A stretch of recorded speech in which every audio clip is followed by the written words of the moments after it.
गौर से देखिए स्क्रीन पर मौजूद इस पौधे को। आपने इसे अपने आसपास कहीं देखा ही होगा।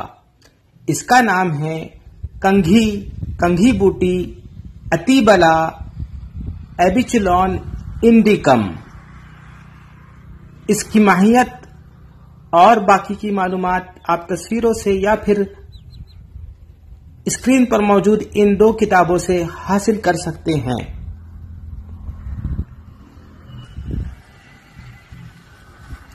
ये इसके सूखे फल हैं और बाकी के हिस्से भी नजर आ रहे हैं, और ये इसके बीज हैं जो फल को मसल कर हासिल किए गए हैं। ये जो नजर आ रहा है ये है इसका बीज, यानी बीज बंद।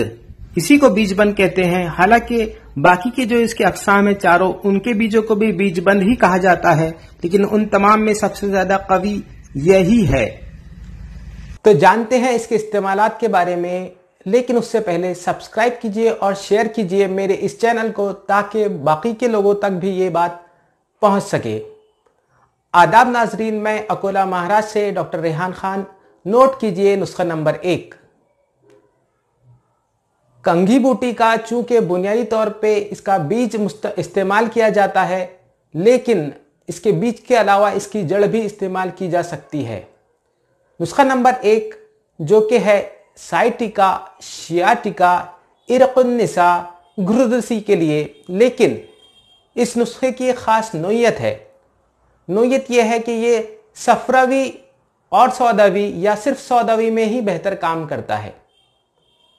जहां पर मरीज को टिंगलिंग नमनेस हो, इस किस्म की शिकायत हो, या फिर एमआरआई वगैरह में डिजनरेटिव चेंजेस दिखे, वहीं पर ये नुस्खा इस्तेमाल किया जाना चाहिए।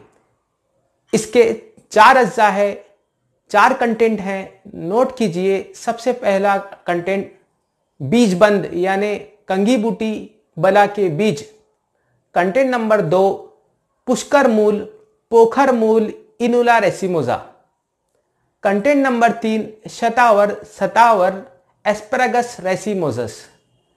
कंटेंट नंबर 4 फिलफिल दरास, पिंपली, पाइपर लॉन्गम। तो ये 4 कंटेंट हैं। यहां पर फिर दोहराऊंगा कि यहां पर बला के बीज भी ले सकते हैं या इसकी जड़ भी ले सकते हैं। इसका सुफूफ देना है। पहले तो ये तमाम हम वजन लेना है और हम वजन को मिलाकर एक आमेजा तैयार करना है। जो नुस्खा तैयार हुआ उसका सुफूफ ही देना है। मिकदार खुराक है, डोज है 2.5 ग्राम सुबह, 2.5 ग्राम शाम, हो सके तो खाने से पहले। ये नुस्खे में चूंकि साइटिका की बात हुई है, लिहाजा यहां पर एक मुशाहिदा भी मैं आप हजरात से शेयर करना चाहूंगा। मेरा ये मुशाहिदा है कि आमतौर पे जो डिजनरेटिव चेंजेस है वो सौदा से यानी वातज गुरुदसी की तरफ इशारा करते हैं, जिसकी अलामतें रहेंगी टिंगलिंग नमनेस। जो दूसरी एक नोयत है जहां पर हमको एमआरआई में भी ये दिखता है, नजर आता है, कॉम्प्रेशन ऑफ डिस्क, इस किस्म की फाइंडिंग होती है। आमतौर पर वहां पर सफरा नजर आता है, यानी पित्त नजर आता है, जिसको पित्तज गुरुदसी कह सकते हैं हम। यहां पर और एक बारीकी है कि अगर यहां पर जिसको एक डम्बी किस्म हम मानेंगे वहां पर, या रक्तज दृष्टि मानेंगे, वहां पर एक किस्म की एक टिपिकल सिम्टम होगी, साइन होगी, जो कि होगी थ्रॉम्बिंग पेन की। मरीज आपको कहेगा कि मुझे ठनक हो रही, चमके निकल रही, इस किस्म की अगर होती है तो वहां पर यह नुस्खा इस्तेमाल नहीं होगा। और एक कैफियत जो एमआरआई की बेस पर हम एक को रिलेट कर सकते हैं, जो कि है प्रोलैप्स ऑफ डिस्क की। आमतौर पे ये मसला बलगमी होता है। तो इस तरह एक किस्म की एक इंटरप्रिटेशन है, एक कोरिलेशन है एमआरआई रिपोर्ट का और इरकुन्निसा गुरुदसी का। हमेशा तशखीस ज्यादा अहमियत रखती है बनिस्बत नुस्खों के, लेकिन फिर भी चूंकि सौदावियत अगर इस मर्ज में मिलती है तो उसके लिए ये जो नुस्खा मैंने बयान किया वो ज्यादा बेहतर काम करता है। नुस्खा नंबर 2 नोट कीजिए, जो कि है ऑस्टियोआर्थराइटिस के लिए या खासतौर पर कार्टिलेज डिजनरेशन के लिए, जिसके भी अज्जा 4 हैं। नंबर 1 बला यानी कंघी बूटी के बीज। कंटेंट नंबर 2 गिलोय, ग्लूची, टीनोस्पुरा कॉर्डिफोलिया, कंटेंट नंबर 3 अश्वगंध, अश्वगंधा, विथेनिया सोमनिफेरा। कंटेंट नंबर 4 पुनर्नवा, बिस्खपरा, बॉरहेविया डिफ्यूजा। ये चारों कंटेंट हम वजन लेना है और इसको देने की एक खास तरकीब है। चूंकि ये डिजेनरेटिव चेंजेस में या फिर यही नुस्खा बाज औकात सर्वाइकल स्पॉन्डिलाइसिस में भी इस्तेमाल किया जा सकता है, तो इसको इस्तेमाल करने का तरीका ये रहेगा कि जो नुस्खा मैंने बयान किया उसमें से 2.5 ग्राम सुफूफ लेना है और 1 कप दूध और 1 कप पानी में मिलाकर उसको धीमी आंच पर जोश देना है। जब ये नुस्खा जोश हासिल करके आधा हो जाए उस वक्त उसको छान कर या बगैर छाने मरीज को पीने की हिदायत करना है। ये नुस्खा, और जैसे कि मैंने पहले बयान किया, डिजेनरेटिव चेंजेस में बहुत अच्छा काम करता है। नुस्खा नंबर 3 जो कि है गैंग्रीन के लिए, ये नुस्खे में 3 या 4 कंटेंट लिए जा सकते हैं। नंबर 1 बीज बंद का सुफूफ, नंबर 2 विधारा जिसे समंदर सोक या आजेरिया स्पीशियोजा कहते हैं, नंबर 3 है सलाजीत, नंबर 4 है गूगल मुसफ़ा। लेकिन इस नुस्खे में जब हम सलाजीत मिलाएंगे तब इसमें जो बाकी के अज्जा है उसके 1/4 हिस्सा, 1/4 हिस्सा ही सलाजीत मिलाना है। फॉर एग्जाम्पल अगर हम ये करते हैं कि 100 ग्राम हमने बीजबंद लिए, 100 ग्राम हमने बिधारा लिया, समंदर सोख लिया, तो और 100 ग्राम हमने गूगल मुसफ़ा लिया, उस सूरत में हम इसमें 25 ग्राम ही सलाजीत मिलाएंगे। इस नुस्खे की हम गोलियां भी तैयार कर सकते और इस नुस्खे को हम सीधे भी दे सकते, चूंकि ये एक किस्म का इसमें बाइंडिंग्स ऑलरेडी आ जाती है, यानी वो उसकी गोलियां बन जाती है। ऐसी सूरत में 250 से 500 mg की गोली बनाना है और मरीज को सुबह शाम देना है। लेकिन फिर दोबारा वही बात दोहराऊंगा कि गैंग्रीन में भी बहुत सारी बारीकियां हैं, बहुत सारे मरहले होते हैं। इसको अलग अलग नज़रिए से, यानी गैंग्रीन को अलग अलग नज़रिए से मैं कह सकता हूं।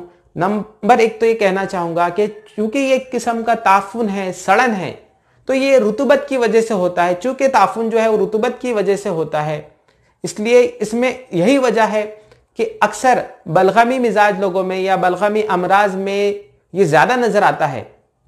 ये जो नुस्खा मैंने बयान किया ये और एक कैफियत में बेहतर काम कर सकता है या करता है, जो कि है डीमाइलिनेशन ऑफ शीत। लेकिन वहां पर भी आपको मरीज में देखना पड़ेगा कि उसको रुतूबत का गलबा है या फिर स्वेलिंग है क्या जिस्म पर उसके, उस पर्टिकुलर कंडीशन में, या डायबिटीज की वजह से जो डीमाइलिनेशन ऑफ शीत होता है, उन तमाम कैफियत में, उन तमाम कंडीशन में ये नुस्खा इस्तेमाल किया जाना चाहिए। अगला जो नुस्खा है वो बहुत आसान है, 2 ही अज्जा है, लेकिन इसकी जो अहमियत है वो बहुत ज्यादा है। वजह यह है कि ये छोटा सा नुस्खा काफी नुस्खों को हरा देता है। कंटेंट नोट कीजिए। नंबर 1 बीज बंद या इसकी जड़, बला या कंगी बूटी की जड़, इसी के हम वजन लेना है।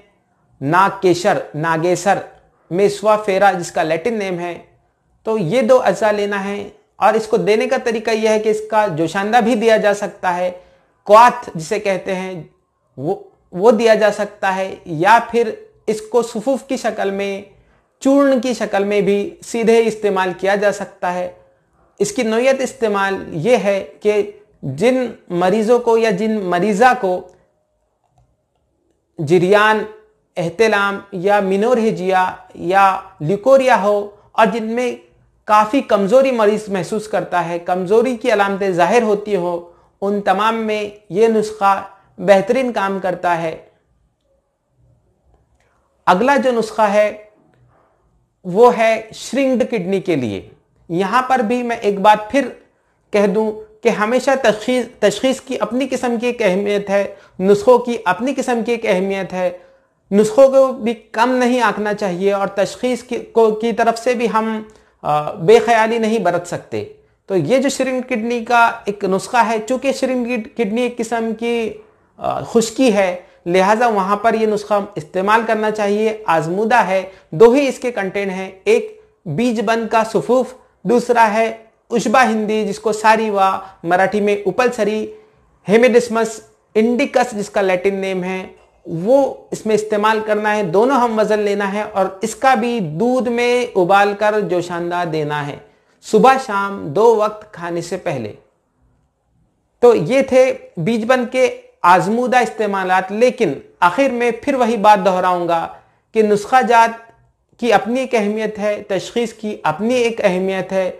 जो आम लोग देख रहे हैं वो तो इन नुस्खों को चूंकि बेज़रर है इसलिए इस्तेमाल कर सकते हैं, लेकिन जो तबीब हजरात या जो स्टूडेंट्स इसको देख रहे हैं उनके लिए ज़रूरी है, लाजमी है कि वो इसकी जो नौइयत है उसको ज़रूर समझे, या फिर इन नुस्खों को, चूंकि ये जो कंगी बूटी है अपने अंदर एक अजीम दवा है। डीजनरेशन यानी कंगी बूटी और कंगी बूटी यानी डीजनरेशन। कहने का मतलब यह है कि डीजनरेशन, जब डीजनरेटिव कोई भी चेंजेस या ऑटोइम्यून डिसऑर्डर का कोई मरीज हमारे पास आता है, उस वक्त इस बूटी की तरफ हमने सबसे पहले तवज्जो देनी चाहिए।